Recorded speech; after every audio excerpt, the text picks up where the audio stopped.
समझ नहीं आ रहा होगा आप लोगों को कि मैं क्या करने वाली हूँ, पर जो भी करूँगी अभी थोड़ी देर में आप सबके सामने आ जाएगा। लेकिन जो सामने नहीं आएगा वो है मेरा दर्द, तकलीफ जिसे मैं झेल रही हूँ न जाने कब से।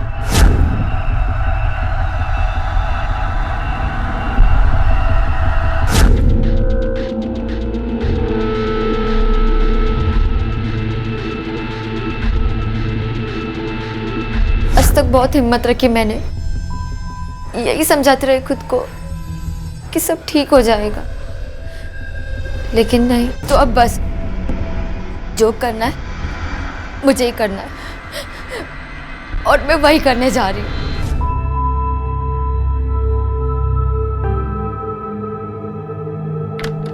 डैडी आएंगे तो आप उनको बोल देना। मम्मा।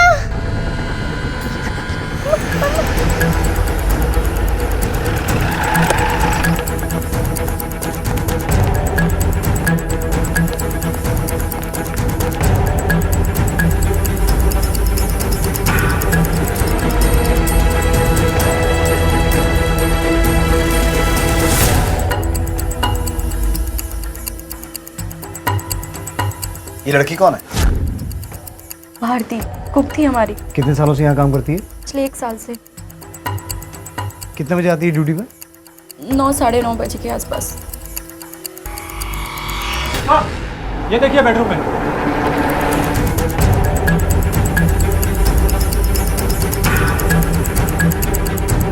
सर, लड़के की जेब से ये पर्स और फोन मिला है, लेकिन पर्स में कोई आईडी नहीं है। इस लड़की का कोई फोन वगैरह? नहीं सर, शायद साइड केसेस थे, दोनों एक दूसरे से प्यार करते होंगे, कोई प्रॉब्लम हुई होगी तो शायद। बॉडीज को पोस्टमार्टम के लिए भिजवाओ। Yes sir. हमारी व्यस्त और भागदौड़ भरी जिंदगी में अपने घर की चाबियां हमारे घर पर काम करने वाले लोगों और पड़ोसियों के पास छोड़ना हमारी मजबूरी भरी जरूरत बन चुकी है। हम अपने घर से दूर होते हैं और हमारे पास ये जानने का कोई जरिया नहीं होता है कि हमारे घर पर क्या हो रहा है, क्या घट रहा है। एक फ्लैट के मालिक को अपने घर का दरवाजा खोलने पर 2 लाशें पंखे से लटकती हुई मिली, जिनमें से एक लाश थी उसी घर में कुक का काम करने वाली 19 वर्षीय भारती की, और दूसरी थी एक 17 वर्षीय युवक की, जिसके बारे में कोई नहीं जानता था कि वो कौन है। साहब, मेरी ड्यूटी 11 से 11 होती है। जिस समय भारती आई होगी उस समय दूसरा वॉचमैन था, रवि। कहाँ रहता है रवि? साहब, पास की बस्ती में रहता है, बुलवा देता हूँ। इस बिल्डिंग में सीसीटीवी कैमराज है ना, उसका फुटेज दिखाओ। साहब, 15-20 दिन से कैमरास खराब हैं, कंप्लेंट की हम लोगों ने। I am a marketing professional, ज़्यादातर बिजनेस के टूर से बाहर ही रहता हूँ। वो लड़की हमारे यहाँ काम करती थी, लेकिन कभी कोई खास बातचीत नहीं हुई मेरी उससे, और उस लड़के को तो मैंने आज तक देखा तक नहीं। साहब, ये लड़का भारती को छोड़ने अक्सर साइकिल पे आता था और उसने आज भी छोड़ा था साहब, लेकिन कौन था हमने पूछा ही नहीं साहब, मुझे पता नहीं साहब। लेकिन वो तो यहाँ पर काम नहीं करता था ना, फिर अंदर कैसे जाने दिया तुमने उसे? हमने रोका था साहब। ए भाई, किधर? वो भारतीय 802 में काम कर रही तो साबुन मंगाया कपड़े धोने का। ठीक है, साइकिल उधर लगा। उसके बाद काम में याद नहीं रहा, इसलिए देख नहीं सका कि निकले कि नहीं, जहाँ तक मुझे पता है वो कभी किसी को यहाँ नहीं लाई। मोबाइल फोन था उसके पास? जी हाँ, मेरे जाने के बाद ही वो आया करती थी। उसके बाद वो मुझे मिस कॉल किया करती थी, फिर मैं उसे रिटर्न कॉल करके बताती थी कि खाने में क्या बनाना है। फिर तो उसका फोन यहीं कहीं होना चाहिए था, लेकिन मिला नहीं। पता नहीं सर। कुछ दिन पहले वो मुझसे पैसा मांग रही थी उधार। मेरे पास पैसे थे नहीं, तो वो बोली मुझसे कि मेरा मोबाइल ले लो। मेरे पास सच में पैसे नहीं, तो मैंने मना कर दिया। हो सकता है वो किसी और को बेच दी होगी। इस लड़की को काम पे कैसे रखा था आपने? किसी एजेंसी के थ्रू या? जी नहीं सर, हमारे यहाँ एक और मेड है, सुप्रिया, डस्टिंग और क्लीनिंग के लिए, वही लेकर आई थी इसे। और ये सुप्रिया यहाँ कब से काम कर रही है? करीब 7 सालों से। 2 हफ्ते पहले उसकी माँ मर गई थी, 2 हफ्ते से छुट्टी पे थी साहब, और कुछ दिन पहले से वो आना शुरू की थी। साहब, उसका किसी से कोई चक्कर था ऐसा कभी सुना नहीं। हाँ, अगर बाहर हो तो पता नहीं। साहब, यही वो साइकिल है जिस पे वो लड़का आया था। ये भारती रहती कहाँ है? नाला सुपारा में कहीं, एग्जैक्टली नहीं पता कि कहाँ रहती थी। जिस लड़की का आपके पास एड्रेस भी नहीं है, उसके हवाले आप अपना घर छोड़ जाती थी? सर, ये आईडी ली थी हमने उसकी, इस पर उसका एड्रेस है। इस पर तो भाईंदर का एड्रेस है। भाईंदर? इस लड़के को फोन को आईटी में भिजवाओ और कहो अच्छे से चेक करें, और मालविका ने भारती का जो नंबर दिया है उसे ट्रैकिंग में डलवाओ। Yes sir.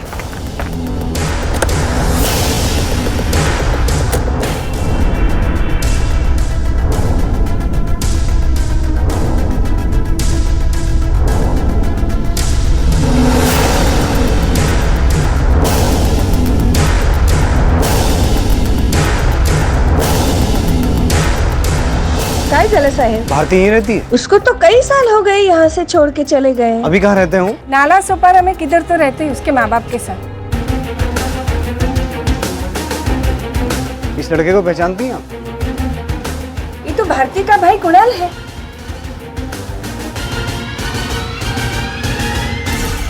नेटवर्क प्रोवाइडर से उस लड़के के नंबर को लेकर इंक्वायरी की सर। कुणाल नाम है उसका और एड्रेस भी वही भाईंदर का एड्रेस है जो भारती की आईडी पर लिखा था। जो असल में भारती का एड्रेस है ही नहीं, क्योंकि वो और उसका परिवार वहाँ से कई साल पहले नाला सुपारा शिफ्ट हो चुका है। हाँ सर, उस लड़के के झोले से एक रिसिप्ट मिली है सर, ये रसीद मिला जो किसी टेलरिंग शॉप की है और उस पर भी नाला सुपारा का ही एड्रेस है। भारती के पहचान पत्र पर उसके उस घर का पता था जिसे वो सालों पहले छोड़ चुकी थी। काम पर रखते वक्त मालविका ने उससे वो पहचान पत्र तो लिया था, लेकिन उस पर दर्ज वो जानकारी सही है या गलत, ये पता लगाना जरूरी नहीं समझा। अब पुलिस की मुश्किल ये थी कि वो उसकी मौत की सूचना उसके परिवार तक पहुंचाए तो कैसे, इस मामले की तहकीकात को आगे बढ़ाए तो किस तरह। जी साहब, मैं इन दोनों भाई बहनों को जानता हूँ, यहीं पास के चौल में रहते थे अपने बाप विशाल दा के साथ।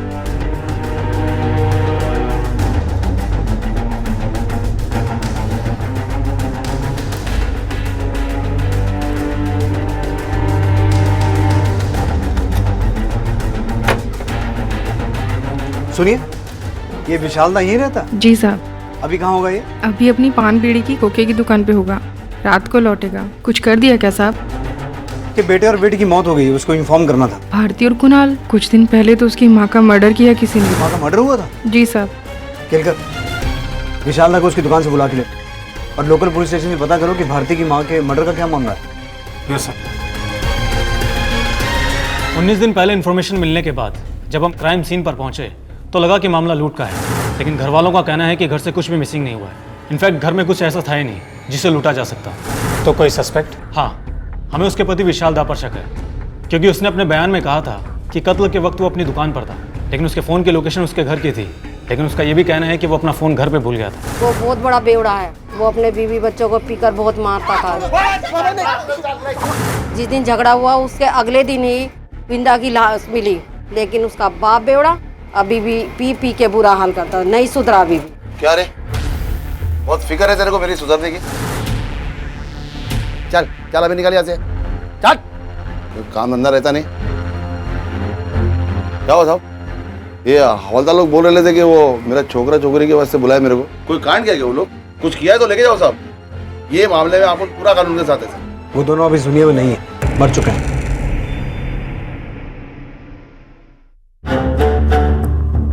सर, कुणाल और भारती की पोस्टमार्टम रिपोर्ट्स आ गई और इसके अलावा सर डॉक्टर्स का कहना है कि दोनों ने मरने से पहले काफी स्लीपिंग पिल्स ली थी। Sleeping pills? अगर वो दोनों फांसी लगाकर आत्महत्या करने वाले थे तो फिर उन्हें नींद की गोलियां खाने की क्या जरूरत थी? सर, नींद की गोलियों का असर होने में थोड़ा वक्त लगता है। हो सकता है कि उन्हें लगा हो कि नींद की गोलियां कम पड़ गई है, इसलिए मरने के लिए दोबारा कोशिश की हो जिसमें वो कामयाब हो गए।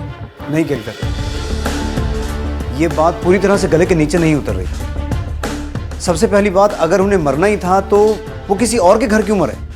अपने घर या किसी न्यूट्रल जगह पे क्यों नहीं?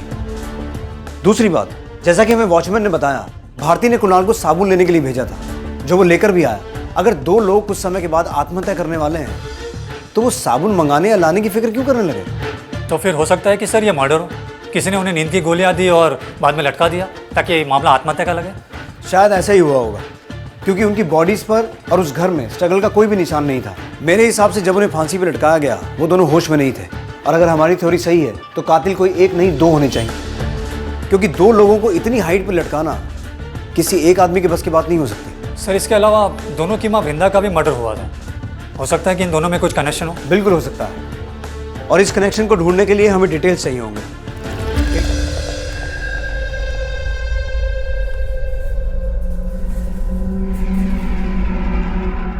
किस बात की पार्टी हो रही है?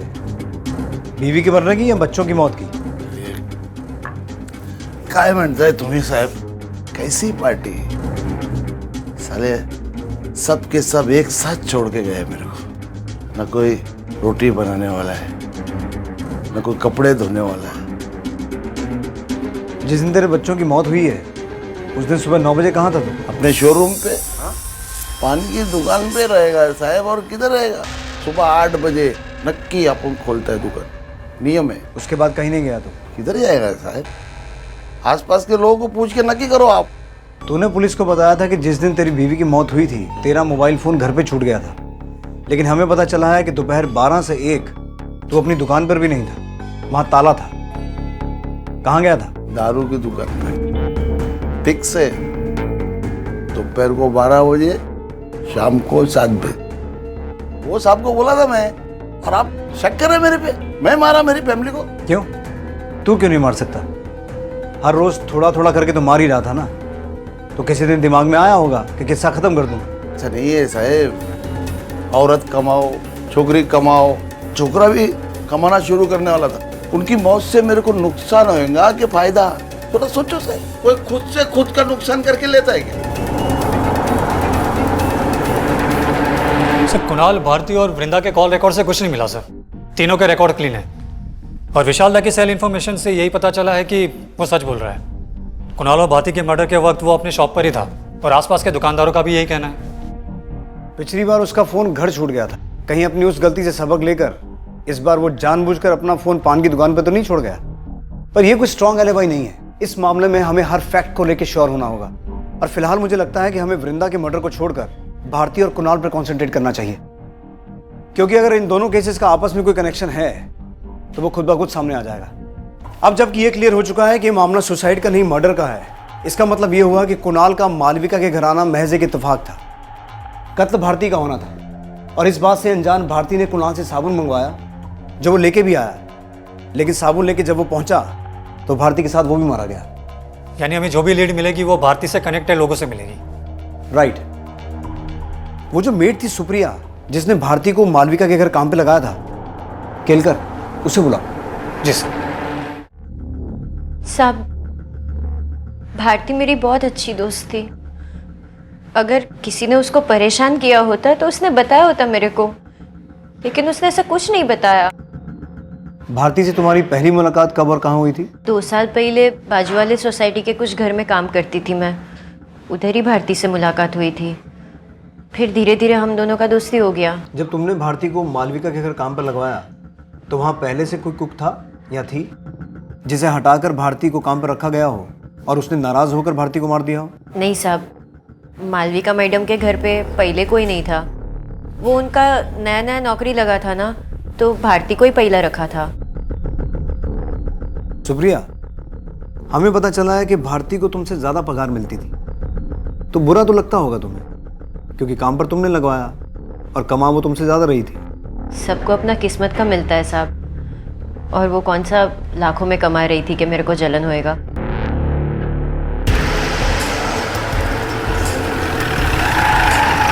क्या भारती का कभी किसी से कोई झगड़ा हुआ हो, किसी और काम वाली से या फिर बिल्डिंग में किसी और से? नहीं साहब, कभी किसी से कोई झगड़ा नहीं हुआ उसका। सर, बिल्डिंग के किसी और मेड या गार्ड के पास इन कत्लों का कोई मोटिव दिखाई नहीं देता। मुझे लगता है हमें उन दूसरे घरों में भी बात करनी चाहिए जहाँ भारती काम किया करती थी। हो सकता है कोई क्लू मिले। वो सिर्फ एक मेड थी सर, और अपने काम से काम रखती थी, ज़्यादा छुट्टियाँ भी नहीं लेती थी। दूसरी मेड्स की तरह इधर की बातें उधर करना उसकी आदत नहीं थी। बस उसकी एक ही प्रॉब्लम थी, जब देखो एडवांस मांगती थी। एडवांस? जी हाँ सर, मेरे यहाँ भी 2 महीने की सैलरी उसके ऊपर एडवांस चल रही थी, और पिछले ही महीने उसने मुझसे 1 लाख रुपए मांगे थे। 1 लाख? जी हाँ, मुझे भी ये बात थोड़ी सी अजीब लगी थी, इसीलिए मैंने उसको मना कर दिया था। जी हाँ, हमने कुछ एडवांस दिया था उसको, लेकिन उसके बाद उसकी हिम्मत इतनी बढ़ गई कि इनसे 1 लाख रुपए मांग बैठी। तो फिर आपने दिए उसे ये पैसे? No sir. तो उसने आपको बताया कि उसे इतनी बड़ी रकम क्यों चाहिए थी? नो आइडिया सर, जब देखो वो पैसे के लिए बहुत डेस्परेट रहती थी। शायद कोई इमरजेंसी हो। ये आपके हाथ पे क्या हुआ? वो वॉशरूम में स्लिप हो गई थी तो नल लग गया। आप स्लीपिंग पिल्स का इस्तेमाल करती हैं? जी पहले करती थी, अब नहीं करती। मतलब अभी आपके घर में स्लीपिंग पिल्स नहीं? जी है ना। मैं देख सकता हूँ? बिल्कुल, अभी ले।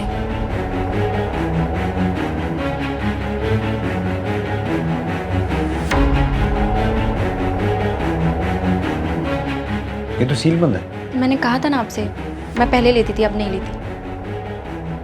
गुड, कि अब आपको इनकी जरूरत नहीं पड़ती। Thank you.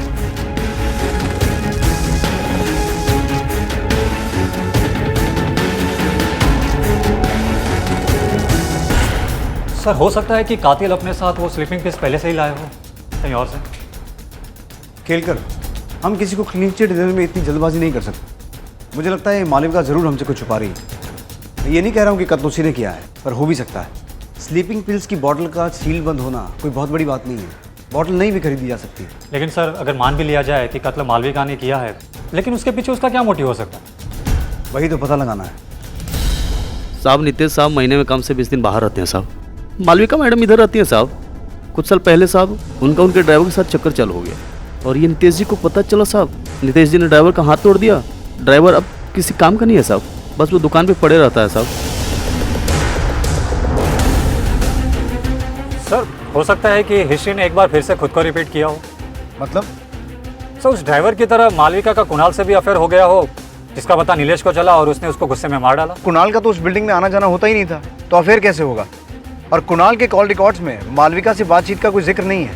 ये हो सकता है कि मालविका का अफेयर किसी और से चल रहा हो और भारती को ये बात पता चल गई हो। अब भारती को पैसों की जरूरत तो थी, हो सकता है उसने मालविका को ब्लैकमेल करके उससे पैसे ऐंठने की कोशिश की हो और मालविका और उसके प्रेमी ने भारती को अपने रास्ते से हटा दिया हो। पर मालविका का अफेयर किससे होगा? अगर मालविका का कोई प्रेमी है तो उसका नंबर उसकी कॉल लिस्ट में जरूर होगा। गुड, पता लगाओ। Yes sir. मालविका की कॉल हिस्ट्री सर, इसमें एक नंबर है ये वाला, इस पर काफ़ी बातें होती हैं। और सर हैरान की बात यह है कि जब नितेश घर पे होता है तब इस कॉल की फ्रीक्वेंसी कम हो जाती है और उसके जाते ही सडनली बढ़ जाती है। काफ़ी लेट नाइट कॉल्स भी है सर, कुछ कॉल तो 2-2 घंटे की है। पता चला किसका नंबर है? हाँ सर, मालविका के पड़ोसी हेमंत तोशनीवाल का है सर। तो फिर देर किस बात की है? बुलाओ मैडम को और साथ में नितेश और हेमंत को भी। आप इतना बेहुदा और घटिया इल्जाम कैसे लगा सकते हैं मुझ पर?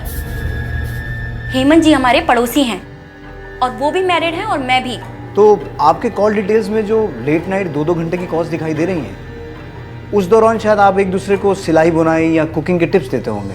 कौन सी कॉल सर? आप क्या कह रहे हैं? क्यों हमारी एनर्जी वेस्ट करवाना चाहते हो? जो सच है वो मान क्यों नहीं लेते? नितेश बिल्कुल भी अच्छे पति नहीं है। सर आप मुझसे इस चोट के बारे में पूछ रहे थे ना, ये चोट मुझे नितेश ने ही दी है। इसीलिए प्यार की तलाश में मैं मानती हूँ सर कि मेरे और हेमंत के बीच में अफेयर है, लेकिन हमने किसी का मर्डर नहीं किया सर। आप यकीन कीजिए मेरे। गुस्सा आ रहा है तो दिखा, ऐसे उदास होकर दिल टूटने का नाटक मत कर।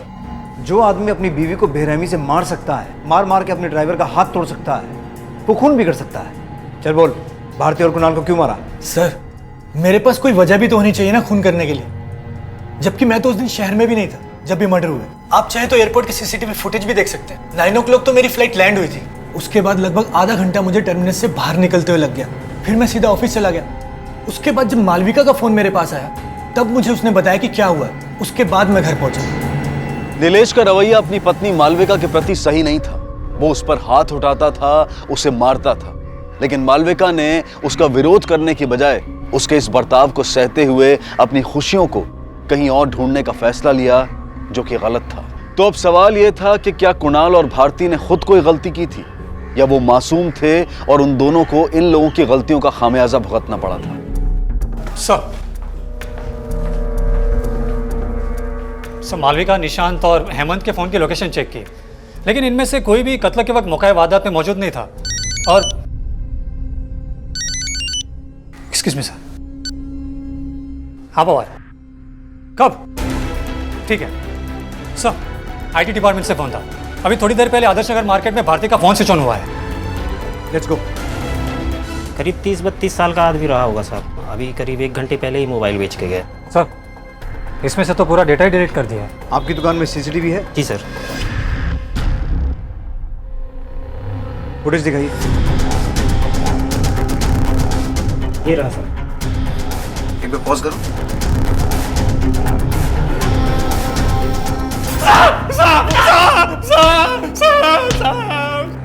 मैं सच्ची बोलता हूँ साहब, मैंने उन दोनों को नहीं मारा, सच्ची में साहब। तो भारती का फोन तेरे पास कैसे आया? वो मैंने चोरी किया था साहब। मैं भी सच्ची बोलता हूँ साहब, मैंने उन दोनों को नहीं मारा साहब। ये जो कह रहा है वो सच हो भी सकता है और नहीं भी, पर झूठ बोलने के चांसेस ज्यादा बनते हैं। क्यों सर? केलकर, उस फोन की कीमत कितनी होगी? 1000 रुपए, ज्यादा से ज्यादा 1500 रुपए।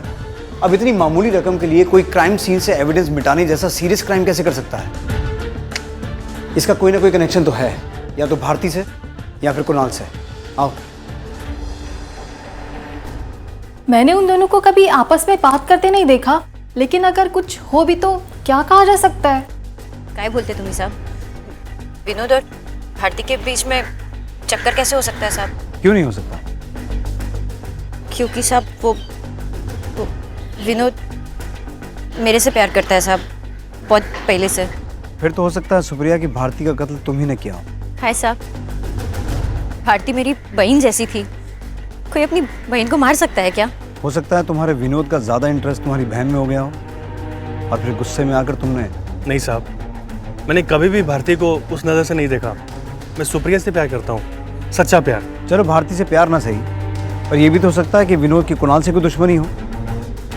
साहब मैंने तो कभी भी उससे बात तक नहीं की, तो दुश्मनी कैसी? साहब एक छोटी सी गलती के चक्कर में मुझे इतना मत रगड़ो साहब, मैंने कुछ नहीं किया। क्या साहब, हम लोग गरीब हैं, इस वास्ते आप हमारे पीछे पड़े हो ना साहब। और जिन पैसे वालों के पीछे आपको पड़ना चाहिए, उनकी तरफ तो आप देख भी नहीं रही साहब। मतलब किसकी तरफ देखना चाहिए हम? अगर तुम्हें लगता है कि कोई है जो हमारी नजरों से छूट रहा है तो बोलो। सब वो ऋषि साहब, मैं उनके घर पर काम करती हूँ साहब, उन्हीं के पैसे से मेरा चूल्हा जलता है, इससे जास्ती मैं कुछ नहीं बोल सकती साहब। सर मैंने भारती के कॉल रिकॉर्ड्स फिर से चेक किए, उसकी बातचीत ऋषि की पत्नी प्रीथा से उतनी नहीं होती थी जितनी की ऋषि से होती थी। तो इतनी बड़ी बात पहले हमारी नजर में क्यों नहीं आई? सर प्रीथा और ऋषि के दोनों के ही नंबर प्रीथा के नाम पर ही रजिस्टर है, इसलिए हमें लगा कि उसकी बातचीत प्रीथा से होती होगी, लेकिन अब पता चला कि उसमें से एक नंबर तो ऋषि के पास रहता है। Late night calls? No sir. Kelkar, तुम्हें याद है जब हमने ऋषि से भारती को एडवांस देने की बात पूछी थी तो उसने हमें ये नहीं बताया था कि भारती ने उससे भी 1 लाख रुपए मांगे थे, बल्कि उसकी वाइफ ने हमें ये बात बताई थी। उसकी हिम्मत इतनी बढ़ गई कि इनसे 1 लाख रुपए मांग बैठी। और ये बात ऋषि को पसंद नहीं आई। राइट, तो कहीं ऐसा तो नहीं कि ऋषि ने ही भारती को 1 लाख रुपए दिए हों और ये बात वो हमसे छुपा रहा हो भी सकता है सर। अगर ऐसा है केलकर, तो इसके पीछे कोई ठोस और बड़ी वजह होनी चाहिए, वरना कोई अपनी मेड को इतनी बड़ी रकम क्यों देगा?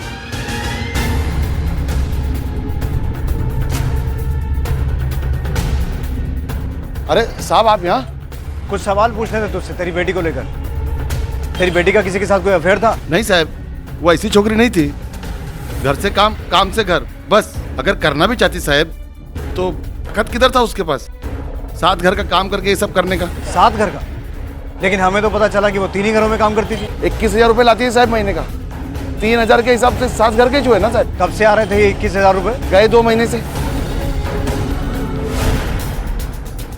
अजीब बात है सर, ठीक 2 महीने पहले भारती ने इन 3 घरों को छोड़कर बाकी सभी घरों से काम छोड़ दिए थे, उसके बाद भी उसकी इनकम कम होने की बजाय बढ़ गई। इसका मतलब है कोई तो था जो उसे ये एक्स्ट्रा पैसे दे रहा था, और जाहिर सी बात है कि ये एक्स्ट्रा पैसे उसे सिर्फ कुकिंग के लिए तो नहीं मिल रहे थे।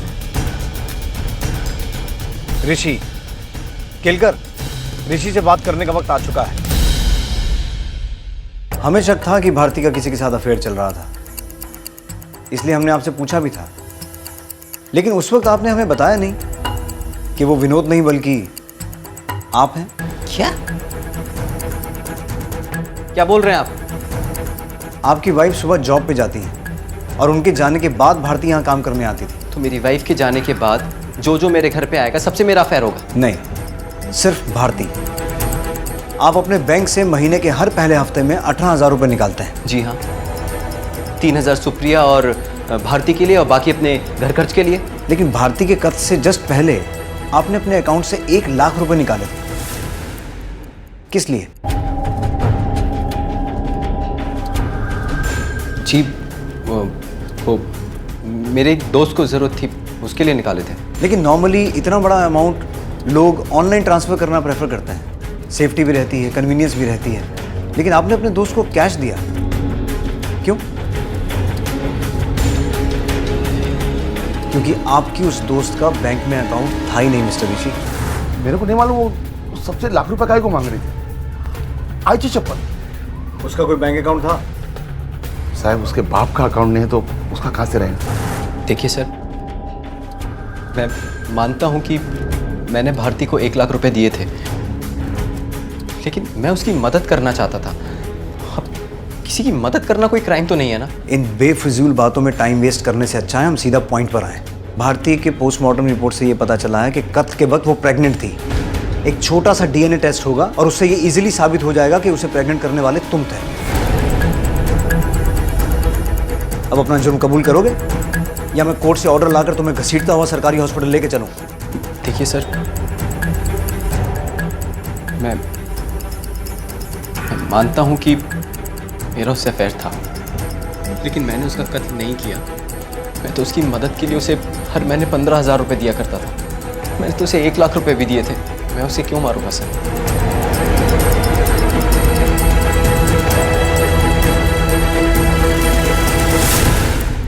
भारती के प्रेग्नेंट होने वाला ब्लफ तो काम कर गया, पर भारती की मौत के वक्त ऋषि वाकई में ऑफिस में ही था। उसके कॉल रिकॉर्ड्स में भी ऐसा कोई नंबर सामने नहीं आया जिससे ये लगे कि उसने भारती को मारने के लिए किसी को हायर किया था। बहुत उम्मीद थी मुझे इस थ्योरी से, लेकिन कुछ हाथ नहीं लगा। एक छोटा सा क्लू मिला है सर। क्या? वृंदा की कॉल लिस्ट में एक नंबर था जिस पर उसने 1 या 2 बार बात की थी, इसलिए हमने भी कुछ खास ध्यान नहीं दिया था। लेकिन जब उस नंबर पर फ़ोन किया तो पता चला कि वो नंबर किसी महेश राव का है, जो कि एक प्रॉपर्टी डीलर है। सर, जिन लोगों का गुजारा इतना मुश्किल से होता है, उनका प्रॉपर्टी डीलर से बात करना कुछ अजीब नहीं लगता? महेश राव कुछ हजार रुपए कमाकर अपना परिवार चलाने वाली भारती को 1 लाख रुपए जैसी बड़ी रकम की जरूरत पड़ना, और ऋषि जिसके साथ उसका रिश्ता सिर्फ मालिक और नौकर का था, उसका भारती को 1 लाख रुपए देकर उसकी जरूरत को पूरा करना, ये दोनों बातें अजीब थी। इसलिए अब ये बहुत जरूरी था कि पुलिस भारती की उस जरूरत का पता लगाए, और वो उम्मीद कर रही थी कि इस प्रॉपर्टी डीलर महेश राव से उन्हें इस मामले में कोई ना कोई मदद जरूर मिलेगी। वृंदा और उसकी बेटी भारती यहाँ मीरा रोड में किराए की खोली लेना चाहते थे। भारती का भाई कुणाल वो भी कभी कभी उनके साथ में आया करता था। फिर अचानक उसका फ़ोन आया और उसने मुझे बोला कि उसे अब किराए पे खोली नहीं चाहिए, उसे खोली खरीदी करनी है। अचानक ऐसा क्या हुआ कि किराए पे खोली ढूंढते ढूंढते उसे खरीदने की बात करने लगी? पता नहीं साहब, पर उसने मुझे इस बारे में बात चलाने के लिए बोला और 1 हफ्ते में ही उसे खोली खरीदी करनी। और फिर कुछ दिन बाद वापस उसका कॉल आया। वो मुझसे बोली कि अब उसे खोली खरीदी करनी नहीं है, उसे किराए पर ही खोली दिला दो, और उसके लिए उसने मुझे डिपॉजिट के लिए 1 लाख रुपए भी लाकर दिए। यानी कि भारती, उसकी माँ और उसका भाई कुणाल अपने बाप को छोड़कर अलग रहने की प्लानिंग कर रहे थे। हो सकता है ये बात विशाल दा को किसी तरीके पता चल गई हो और उसने गुस्से में आके तीनों को मार दिया हो। उठा के लाओ उसे। बहुत होशियारी है ना तुझे? सच बोल, तुझे पता था ना कि वो लोग छोड़ के जा रहे तुझे, इसलिए सबको मार डाला ना? हाँ बोल। साहब मेरे को कुछ भी खबर नहीं थी साहब की, ऐसा कुछ छुपने में करने वाले हो लोग। साहब मेरे को मालूम होता उनके पास 1 लाख रुपया है तो मैं उनसे वैसे ही ले लेता साहब। वृंदा के मर्डर की इंक्वायरी कर रही टीम ने हमें बताया था कि उन्हें क्राइम सीन को देखकर ऐसा लगा था कि मामला लूट का है।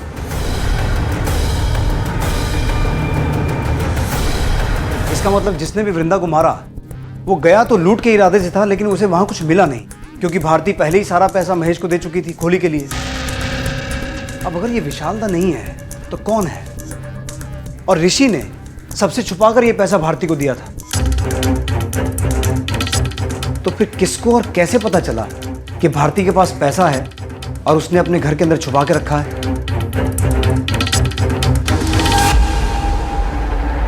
बोलो। सब मेरे को नहीं पता आप क्या बोल रहे हो। मेरे को कैसे मालूम होगा कि भारती के पास इतने पैसे कैसे आए? ठीक वैसे ही जैसे तुम्हें भारती और ऋषि के बीच के रिश्ते के बारे में पता था। उन दोनों के रिश्ते के बारे में मेरे को धोखे से पता चल गया। कोई जासूसी नहीं की थी। उस दिन मैं काम पर गई थी तो दरवाजा खुला था।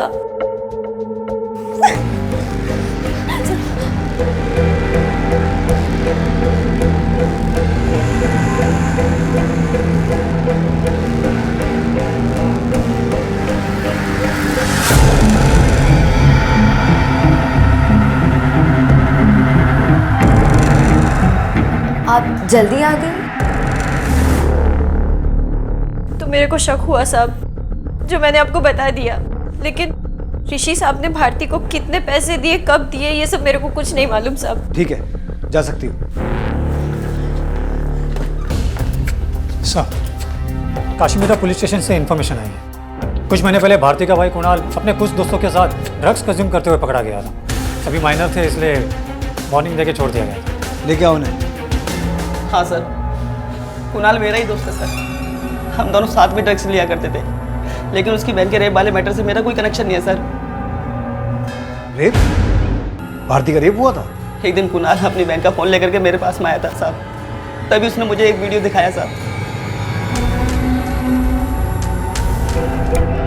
पिछले 6 महीने से मैं ऋषि दोषी के वहाँ खाना बनाने का काम कर रही हूँ, और तब से वो मेरी इज्जत लूट रहा है। पहले जब उसने मेरे साथ ये सब किया तो मैं पुलिस के पास जाना चाहती थी, सबको बताना चाहती थी, लेकिन उसने मुझे धमकी दी कि अगर तू पुलिस के पास गई तो बेटा मुझे ही जेल में डाल देंगे, ये बोल के कि मैं धंधा करती हूँ।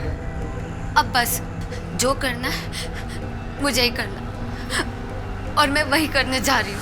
ये वीडियो कुणाल के फ़ोन में था? नहीं साहब, ये उसकी बहन के मोबाइल में था। वो अपना मोबाइल घर पर ही छोड़ गई थी, वो हाई हो गया था, तो साहब मैंने ये उसके मोबाइल में से वीडियो अपने मोबाइल में ट्रांसफ़र कर लिया बस साहब। पर एक सवाल और पैदा होता है केलकर, अगर भारती ने ये video as a suicide note बनाया था तो उसने सुसाइड किया क्यों नहीं? इसका मतलब है वीडियो को बनाने का मकसद सुसाइड नहीं, ऋषि को ब्लैकमेल करना था। विनोद के साथ ऋषि को भी उठाओ और इस वीडियो को आईटी में भेजो, उन्हें कहो पता करें ये वीडियो शूट कब हुआ था। यस मैंने कुछ नहीं किया साहब, मैंने कुछ नहीं किया साहब, साहब मैंने कुछ नहीं किया साहब, मैंने कोई वीडियो डिलीट नहीं किया साहब। बहुत हुए तेरे घड़ियाली आंसू। मैं जानता हूँ तेरा भारती के साथ कोई अफेयर नहीं था, बल्कि तूने उसका रेप किया था। और 1 लाख रुपये जो तूने उसको उसकी मदद के लिए दिए थे ना, वो तेरी मर्जी से नहीं थे, बल्कि उसने तुझे ब्लैकमेल किया था। अपना जुर्म कबूल कर ले, वरना तेरा जुर्म साबित करने के लिए अदालत में वो वीडियो है हमारे पास। नहीं बोलेगा? हाँ नहीं बोले?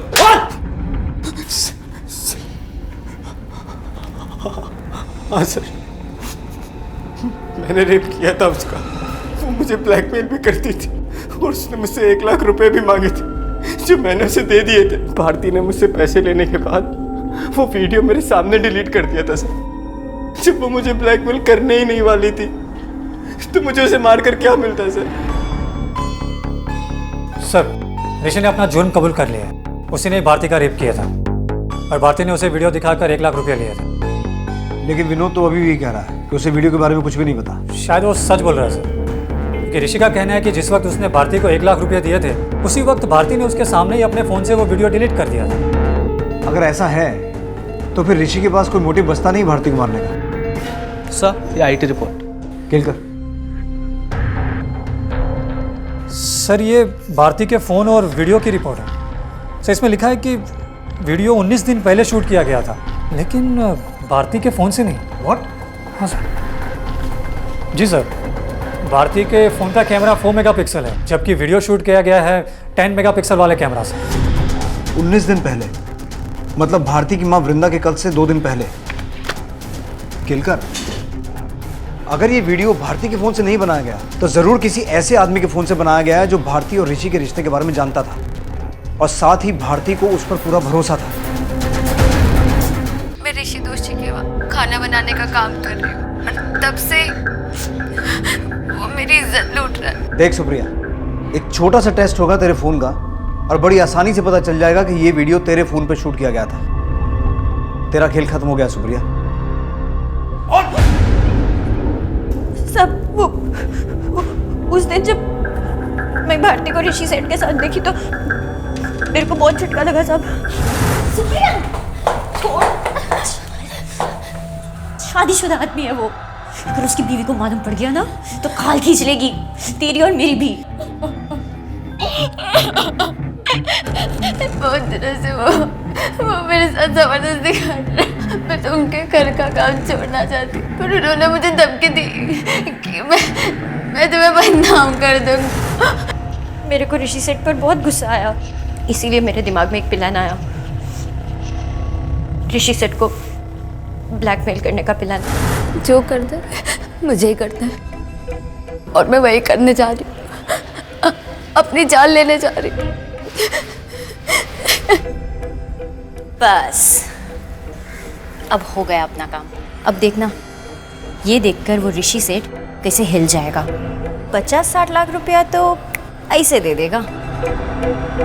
और उसमें अब एक हिस्सा मेरा भी होगा। रवि को प्लान मालूम पड़ चुका था, इसीलिए हमने उसको भी साथ में ले लिया।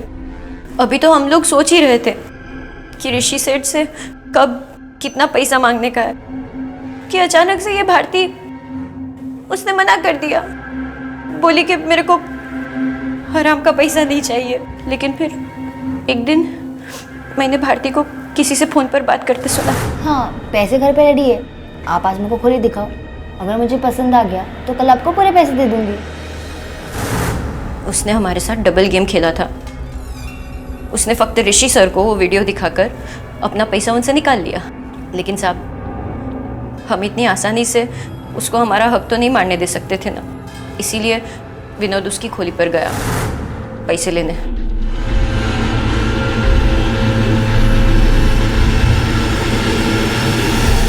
उस दिन जब मैं मालविका मैडम के घर गई तो झाड़ू कटका करने के बाद मैं उधर ही रुक गई।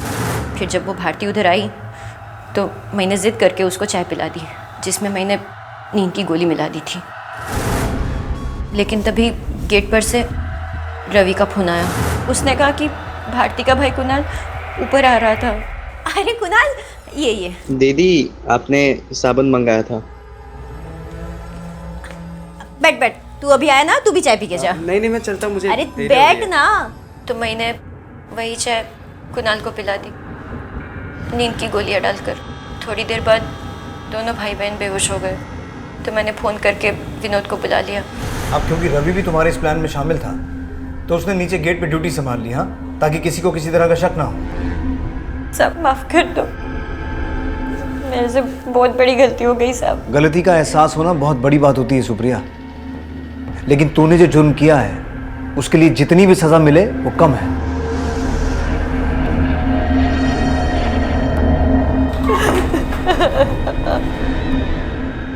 जब एक आम आदमी अपने जैसे किसी दूसरे आम आदमी को न्याय पाने के लिए सालों अदालतों के चक्कर काटते हुए देखता है तो इंसाफ पर से उसका विश्वास उठ जाता है और जुर्म और जुल्म से लड़ने की बजाय वो उसके सामने सर झुकाए रखने में ही अपनी भलाई समझता है। यही वो डर था, वो सच था जिसने भारती को ऋषि की ज्यादतियों की खिलाफत करने की बजाय उन्हें चुपचाप सहते रहने के लिए प्रेरित किया, वरना उसके और उसके मासूम भाई के साथ जो हुआ वो कभी ना होता।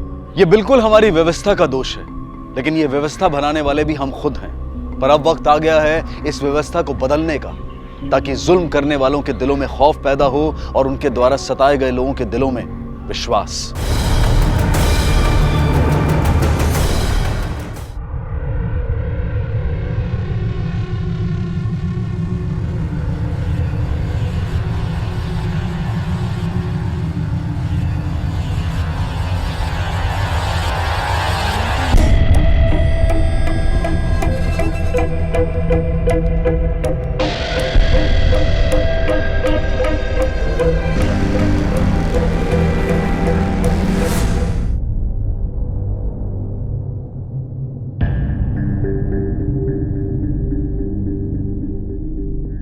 और कुछ?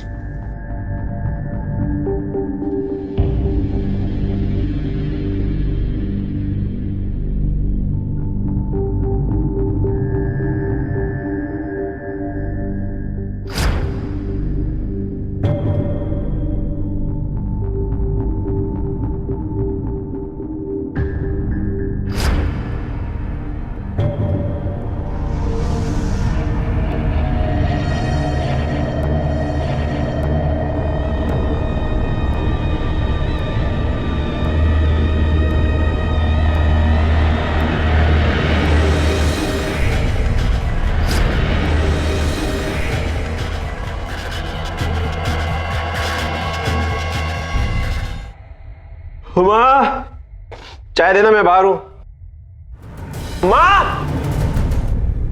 मेरा अच्छा बच्चा सोनू, अब मम्मा के हाथ से खाना खाएगा। मुंह खोलो। सोनू मुंह खोलो। Good boy. करी करी कर। जा रहा हूँ मैं। फिर कब आओगे? पता नहीं, देखता हूँ। सोनू का जन्मदिन है अगले हफ्ते, याद है ना? अब सोनू का जन्मदिन मुझे याद रखना पड़े? इसे कुछ पता चलता है? इसे कुछ समझ में आता है जन्मदिन के बारे में?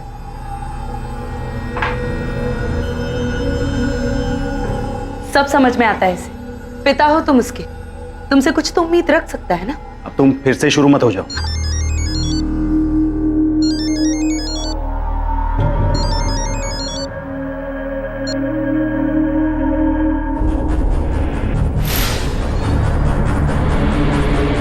घर में और कौन था? सब पूछताछ कर रहे हैं हम, पता चल जाएगा। मुझे जाने दीजिए। माँ मेरी माँ। मुझे एक मिनट, आप शांत हो जाइए प्लीज। दक्ष, ये क्या हो गया? माँ ने ऐसा क्यों किया? दक्ष, माँ ने ऐसा क्यों किया? क्या ये वाकई एक खुदकुशी थी या फिर खुदकुशी की आड़ में छिपी हुई एक हत्या? जिस दिन लता की मौत हुई उस दिन वो बहुत व्याकुल, बहुत परेशान सी नजर आ रही थी। क्या इस बात का उसकी मौत से कोई ताल्लुक था? अपने पति की मृत्यु के बाद लता ने अकेले ही अपनी बेटी चारू और बेटे दक्ष की परवरिश की। 16 साल की उम्र में ही चारू ने घर की सारी जिम्मेदारियां अपने कंधों पर उठा ली और अपने से 4 साल छोटे भाई दक्ष को पढ़ाया लिखाया, बड़ा किया।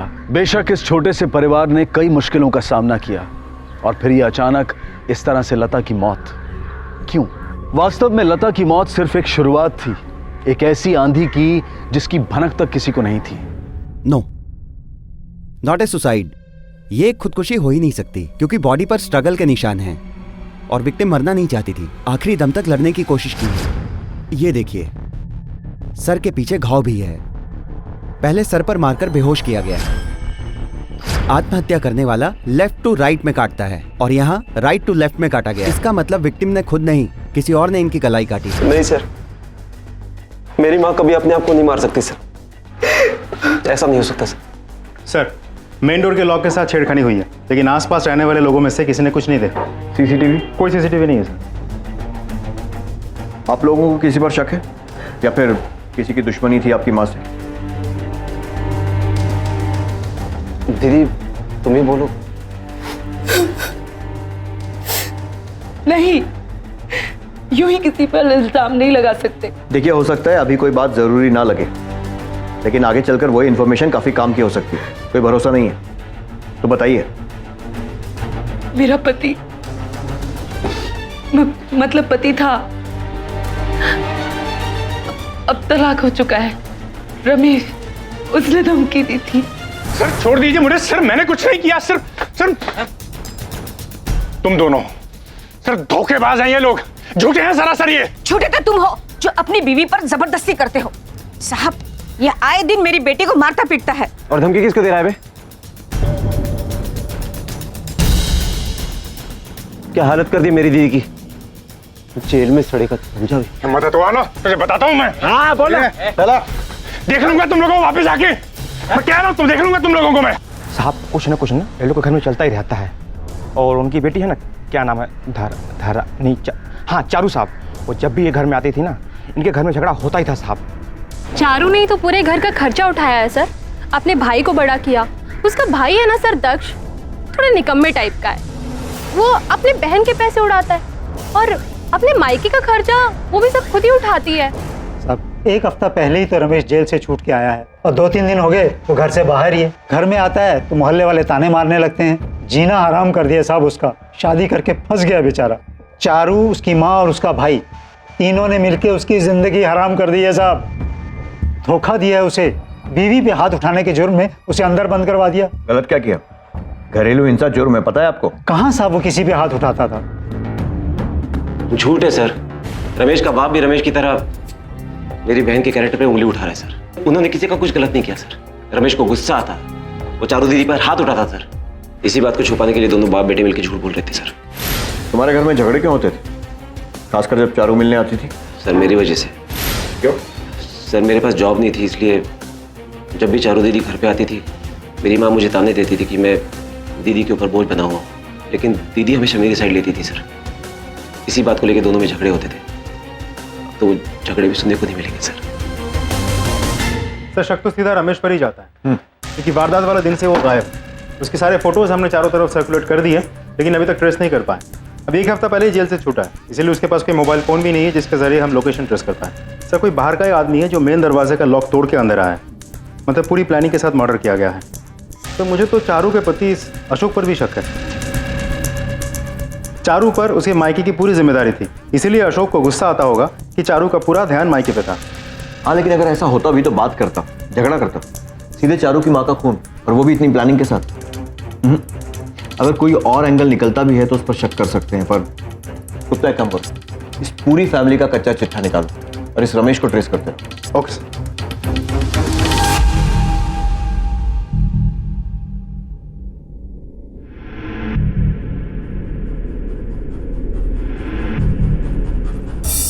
लता वर्मा के मर्डर केस का सबसे बड़ा संदिग्ध रमेश खुद शिकार बन चुका था। अब पुलिस के सामने एक नहीं बल्कि 2 हत्याओं का मामला था। सवाल यह था कि क्या रमेश के कत्ल का लता की मौत से कोई ताल्लुक था? पुलिस अब इन दोनों मामलों को जोड़कर जांच करने लगी। सर मुझे तो पता भी नहीं था कि वो जेल से छूट गया था। मैंने तो उस आदमी के बारे में सोचना भी बंद कर दिया था। दोपहर के 12 से 1 बजे के बीच कहाँ थे तुम? सर सोनू की क्लास थी वहीं। कल सैटरडे था। कैसी क्लास? वो नॉर्मल क्लास नहीं sir, special class. Sonu autistic है ना सर, तो शनिवार को उसकी स्पेशल क्लास होती है। सर हम लोगों का रमेश से कोई लेना देना नहीं है सर। वो दीदी के साथ इतना बुरा बर्ताव करता था, उसके बावजूद आज तक उस पर हाथ नहीं उठाया सर। तो अब क्या मारूंगा सर उसको? हम लोग ऐसे लोग नहीं हैं सर। लेकिन इस बार तो तुम्हारी माँ का मर्डर हुआ है और तुम्हें तो उस पर पहले से ही शक था, तुम नहीं बताया था? हाँ लेकिन सर तब भी मैं पहले पुलिस के ही पास आता। कल दोपहर 12 से 1 के बीच में कहाँ थे? सर मैं सोनू और दीदी को लेके सोनू के स्कूल गया और उसके बाद बाहर वेट करता रहा, और जब 2 बजे उसकी क्लास छूटी तो। और तुम वहीं रुके रहे? हाँ सर मुझे तो आदत है। एक काम करो, रमेश की सारी डिटेल्स निकालो। जिस जेल में था जेलर से बात करो, पता करो जेल में किसी से दुश्मनी थी या नहीं। दक्ष, चारू और अशोक तीनों की मर्डर के समय मोबाइल फोन लोकेशन निकालो। Okay sir. ये भी हो सकता है कि इस रमेश ने ही लता का मर्डर किया। सर अशोक गुप्ता की डिटेल्स। पद्मा गुप्ता, 2 शादियां, इंटरेस्टिंग। 2 शादियां करने के जुर्म में तो तुझे अंदर करेंगे ही, लेकिन उससे पहले कुछ और सवालों के जवाब चाहिए। जहां रमेश की डेड बॉडी मिली थी कल तू वहीं था, 11:15 बजे। नहीं सर, आप लोगों को कुछ गलतफहमी हो रही है। मुझे क्या पता आपको डेड बॉडी कहाँ मिली? मेरा इस सब से कोई लेना देना नहीं है। हमने तेरे मोबाइल फोन की लोकेशन ट्रेस की है। तू आर.के. सिंह नगर से 1 किलोमीटर आगे था। याद आया कुछ? सर जो पूछ रहा है ना चुपचाप जवाब दे, वरना हवालात में डाल के डंडे से सच उगलवाएंगे तुझसे। मुझे नहीं पता सर। सर ये ऐसे नहीं मानेगा, अंदर करना होगा। चल चल चल चल। नहीं चल, रुकिए मैं बताता हूँ।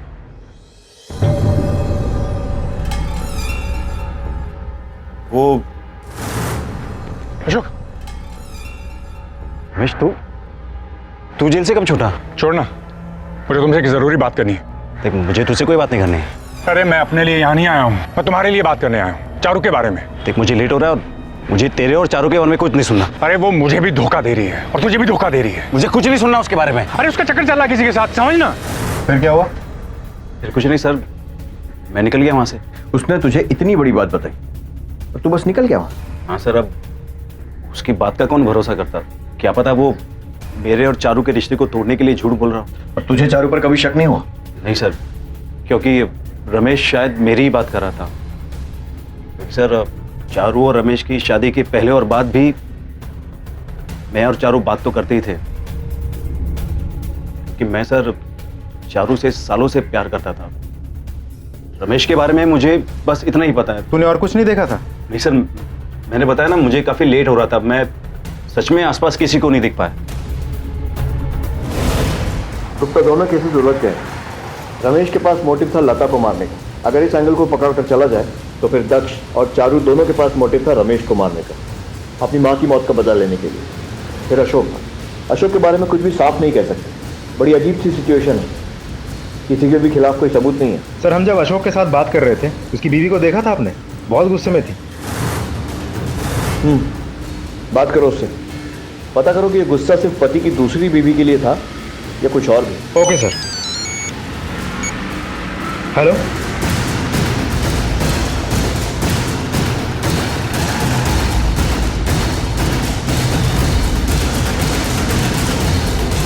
सर दक्ष नहीं मिल रहा, कल रात से घर नहीं आया है और उसका फोन भी स्विच ऑफ है। सर मुझे बहुत डर लग रहा है, प्लीज कुछ कीजिए सर, प्लीज। उसके फोन के सिग्नल को ट्रायंगुलेट करो, पता करो लास्ट लोकेशन क्या था। घर की तलाशी लो, देखो कुछ ऐसा मिलता है जिससे पता चले कि कहाँ गया होगा। फौरन।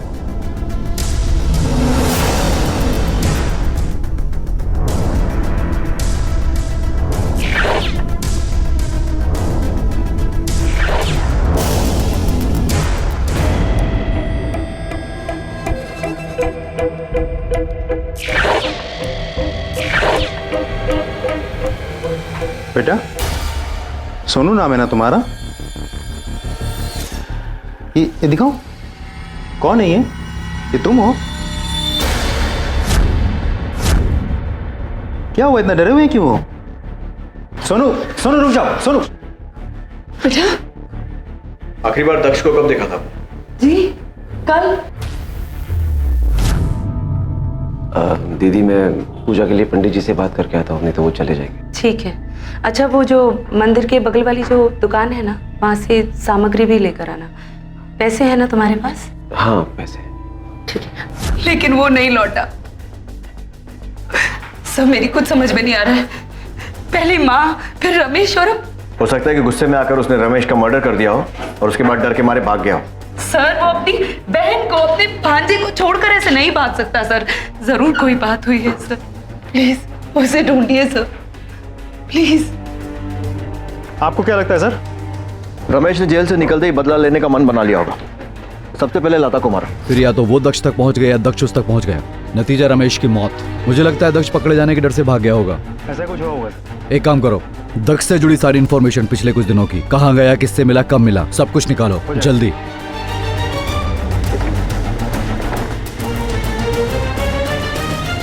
तुम्हें हमारी जरा भी परवाह नहीं है ना? पहले माँ के साथ जो कुछ भी हुआ और अब दक्ष गायब है और तुम अब भी वही हो ना? अरे बात को समझो जरा। देखो पुलिस की नजर है मुझ पे, खासकर इन दो शादियों की वजह से। कैसे आओ मिलने? देखो कुछ दिनों तक हमें दूर रहना पड़ेगा, जब तक कि ये मामला ठंडा नहीं पड़ जाता। मैं कुछ नहीं जानती, तुम बस आ जाओ। मुझे तुम्हारी जरूरत है, हमें तुम्हारी जरूरत है, प्लीज। अरे तुम समझ क्यों नहीं रही? मना किया था ना तुझे? तेरी हिम्मत कैसे मेरे पति को फोन करने की? शर्म नहीं आती तुझे? बार बार फोन करके हमें परेशान करती रहती है। अरे अपना रोना ना किसी और के सामने जाके रो। आखिरी बार बोल रही हूँ, वार्न कर रही हूँ, तुझे बहुत पछताएगी तू। छोड़ूंगी नहीं तुझे और तेरे पागल बच्चे को, समझी?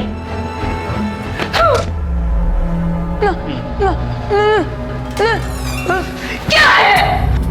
मम्मा, अकेले नहीं खेल सकते क्या?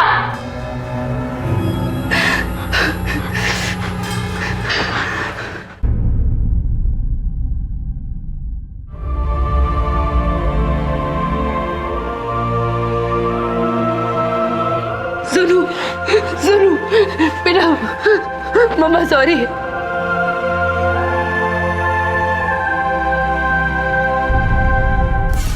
सर, दक्ष के डिटेल्स जो आपने मंगवाए थे, पिछले 24 घंटों से उसका मोबाइल फोन स्विच ऑफ आ रहा है। मार्केट या मंदिर एरिया के आसपास जहां भी वो जाने वाला था, हर जगह हमने पूछताछ कर लिया, किसी ने उसे नहीं देखा। ये दक्ष का बैंक स्टेटमेंट, ये देखो उज्जैन के किसी रियल एस्टेट एजेंट को 2 लाख रुपए मिलते। इसके पास तो कभी पैसे नहीं होते थे, तो इतने कहां से आए? हाँ सर, एक 2 BHK बुक किया है दक्ष ने, अपनी फैमिली के साथ शिफ्ट हो रहा है। उसने कहा है कि ग्राउंड फ्लोर पे ही चाहिए। उसकी फैमिली में कोई बीमार है, कोई मेंटल पेशेंट है। कब मिलने वाला है आपसे? इसका तो पता नहीं सर, कांटेक्ट हो नहीं पा रहा है। सर फ्लैट, दक्ष ने तो इस बारे में मुझे कभी कुछ बताया नहीं। शायद माँ के साथ शिफ्ट होना चाहता था। फैमिली का मतलब तो माँ ही है ना? हाँ, हमेशा बोला तो करता था कि कहीं दूर शिफ्ट होना है उसे। दक्ष और माँ को हमेशा से ये लगता था कि उनकी वजह से मेरी टेंशन और बढ़ रही है, लेकिन मुझे ये नहीं बताया गया था कि उसने फ्लैट बुक कर दिया है। लेकिन उसने तो ग्राउंड फ्लोर लेने पर जोर दिया था, कहा था कि तुम्हारे बेटे को प्रॉब्लम होगी। सर वो सोनू से बहुत प्यार करता है। उसने सोचा होगा शायद छुट्टियों में सोनू वहाँ जाएगा और इसलिए शायद सर इसलिए मैंने आपसे बोला था कि वो मुझे और सोनू को यूं बेसहारा छोड़कर कहीं नहीं भागेगा। वो जानता है कि मैंने उसे कैसे बड़ा किया है, कितनी मेहनत की है मैंने। सर प्लीज दक्ष को ढूंढ निकालिए सर। माँ के जाने के बाद मेरा और सोनू का बस वही एक सहारा है, अशोक तो बस नाम के हैं। Please sir.